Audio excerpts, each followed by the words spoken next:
protection of foreign nationals in various communities. Let's go there live. The representative of the United Nations, my sister over there, and the Dean of the Diplomatic Corps to answer any questions that you might have. It was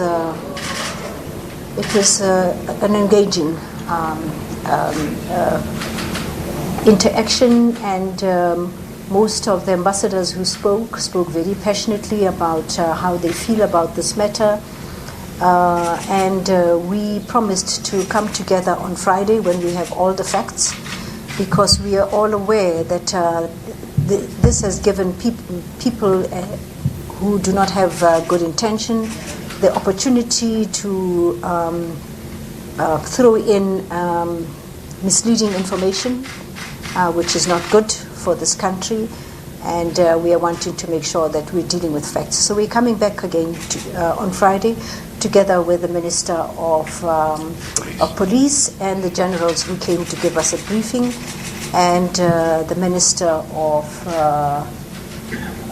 hopefully the Minister of Home Affairs, if it is possible to find time. But between the Minister of Police and ourselves, we have committed ourselves to meeting on Friday, and we're going to get down to the nitty-gritty of what it is that we're going to do, which will be spelled out right now by the three representatives here, and they are very competent to very ably represent all of us in the discussions that we had. And we repeat what the President has said. What happened over the weekend, we believe, with the information available to us, was pure criminality. However, today we went beyond the matter of criminality, and we dealt with a matter that some ambassadors feel is still xenophobic and happens on a regular basis, and we're going to sit down and deal with this matter. The good thing about the meeting we had today, we are now involving the representatives of other countries, because they are responsible for their citizens in our country.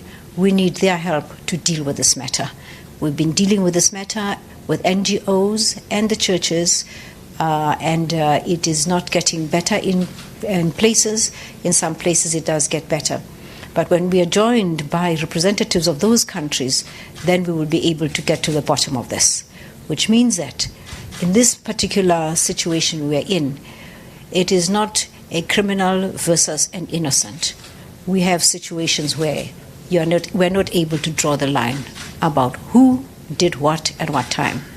But we want to assure everybody in this country that we are doing everything in our power to make sure that everybody is safe. The Constitution guarantees the safety of everybody, and it is our responsibility to do that. And we're joined in guaranteeing the safety of everybody by the Diplomatic Corps, and they are going to pledge what it is that they're going to do to assist us in this matter. I request at this point to leave, to rush off, to deliver more aid to yet more countries. And we were meant to leave at 12. Unfortunately, I've had to stay a little longer. And as you know, the crew of any plane is very particular about time. So I request that the questions be given to the representatives here, and they will be able to answer. There has been speculation that the trucks along Moy River will be attacked. We are going to, together with the Minister of Police, make sure that that does not happen. And any other threats that have been out there, we're going to make sure do not come to pass. There was a very important sentiment expressed by the Ambassador of Namibia that we should put across to the world and yourselves that a great deal of what is put out on social media is not true.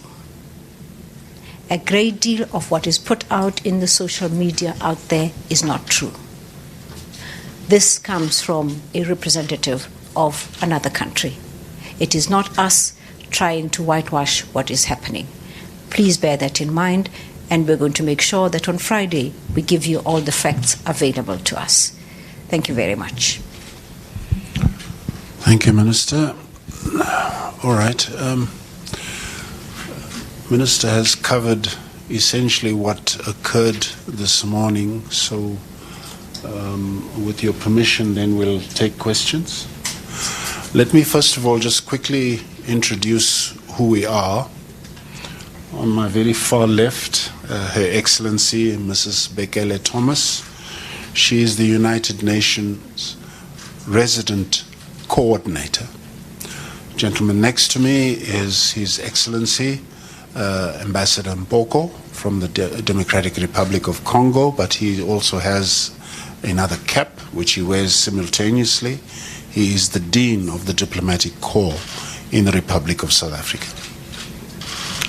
All right. We'll start with questions. Thank you. JJ to the office. Please identify yourself, please. I may know who you are, but... Thank you. I'm Jean-Jacques Cornish from Eyewitness News and Radio France International, and my question goes to the Dean, Ambassador Mpoko. Would you characterize what has happened in the past week, particularly in Durban, as xenophobia? And how do you see this developing? Do you believe that the pronouncements by some senior ANC members that have been critical of foreigners would have contributed to this? Thank you very much. We'll take another question. Okay.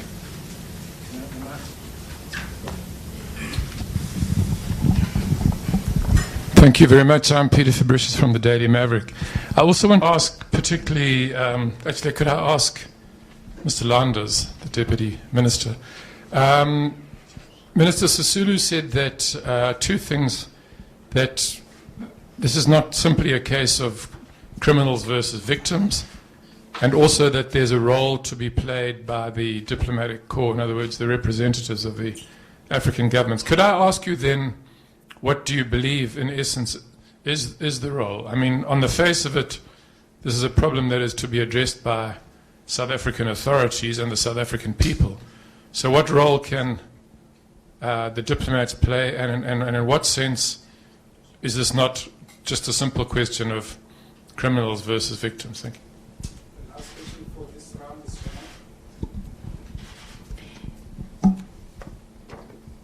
Thank you very much. Shannon Ibrahim, Group Foreign Editor for Independent Media. I just wanted to read to you something to bring this back to a home level, I suppose. I have a nanny who's from Zimbabwe, and on Friday she was sent this SMS, and okay, we're going back to social media. I'll just read you the main paragraph. We're giving you a month to pack all your bags and leave South Africa. Whether you have working permits or not, just wait for us to vote on the 8th of May, and then on Monday, the 13th of May, we will close the roads, stopping all the taxis. Every foreign national will be dealt with accordingly, and it carries on in that vein. She was absolutely frightened to leave the house, and I told her not to worry. This is just fear-mongering, and it's not going to affect you.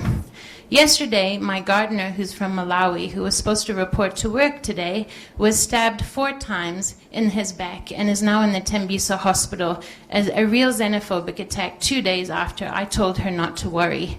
It would seem to me xenophobia is really real in South Africa, and I think as a government we need to figure out how to convey to our people that we need to change their hearts and minds, that these are often countries, these nationals are coming from countries that helped us during our struggle, and I do think that these threats are real on the part of some of the people who are saying them. Thank you.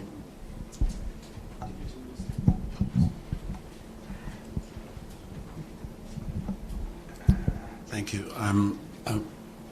Should you answer first? Yes, thank you. Now, the essence of the meeting this morning is that when something happens, we all need to put our heads, minds together to find a solution. That's what we agree this morning. These things can happen anywhere, in any country, any time. But when problems occur, you get together, you find answers, and you make sure that those answers are implemented. I'm not the one to be stuck on definitions because there is a blurred, probably, definition of what's going on. Where does the xenophobic starts, and when does the criminality start? Okay, it's a combination of all that. What's important is to define the problem, find the sources of these problems, get the relevant people involved, including the community leaders, the religious leaders, the political leaders, the diplomatic, together to find solutions so those things don't occur. That's how you solve a problem. You cannot just define it, put it in the box. This is xenophobic, therefore. This is criminal, therefore. If it's a criminality, we have institutions to deal with the criminality. If it is xenophobic, yes, it does exist. But how do you deal with that? You educate your people. You get the relevant leaders and so forth involved in the finding a solution. But don't get stuck in the definitions, because then you don't move forward. Okay. Now, if there are statements have been made, political statements and so forth, if members of some political parties are making statements that are not acceptable to their own leadership, then the leadership of those parties should take the responsibility to correct those people making those statements. It's up to the diplomatic corps to come and correct what political leaders are saying in South Africa, especially this time of elections where the tensions are high and so forth, the stakes are high. People are going to be saying a lot of things. Those political parties have their own internal disciplinary processes. So they are the ones who should deal with those statements, not an ambassador coming from a foreign country trying to correct what's being said because it's not politically correct and so forth.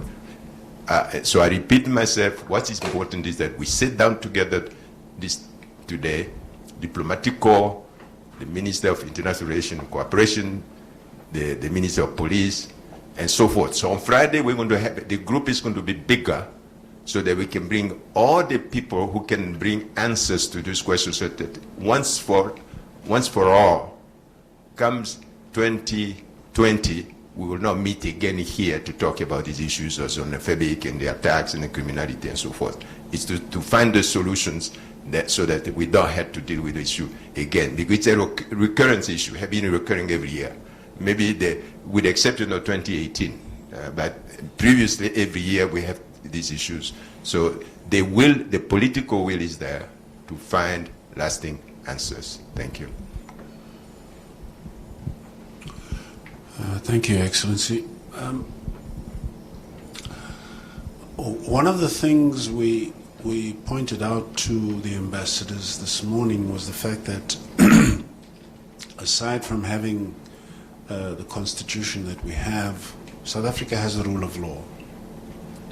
Now, we made it clear to our ambassadors and the diplomatic corps that it is important not only for them but for us to bring this point across to foreign nationals in South Africa, that when they do things, let me give you a few examples.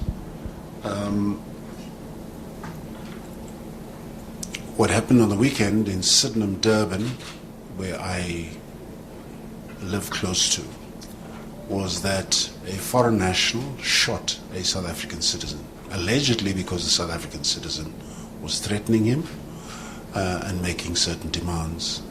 South African citizen died.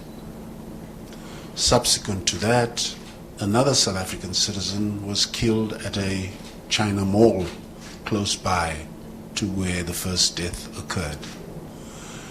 And so in South Africa, you unless you are threatened by someone else, your life, your limb, your property, you cannot shoot another person, regardless of who they may be.